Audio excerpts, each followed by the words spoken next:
আগের ভিডিওতেই বলেছি আমাদের রিচুয়ালস একটু আলাদা। আমাদের লাউ ভাত হয় না, আমাদের দই চিঁড়ে হয়। তাই এখন জেঠুকে খেতে দেবে। আগে আমার দাদু ঠাকুমা করতো, বয়স হয়ে যাওয়ার জন্য এখন জেঠুকে দায়িত্ব দেওয়া হয়েছে।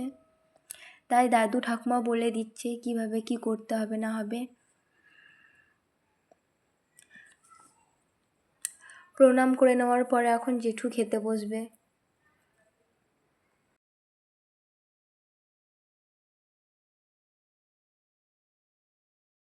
জেঠু এখন খেতে বসেছে, তাই সবাই প্রসাদ নেওয়ার জন্য বসে আছে।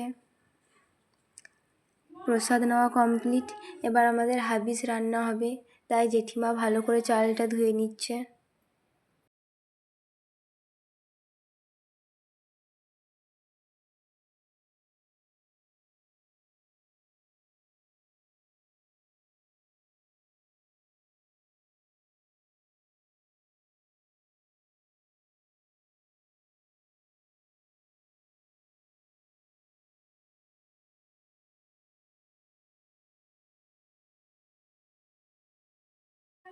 হাবিস হয়ে গেছে।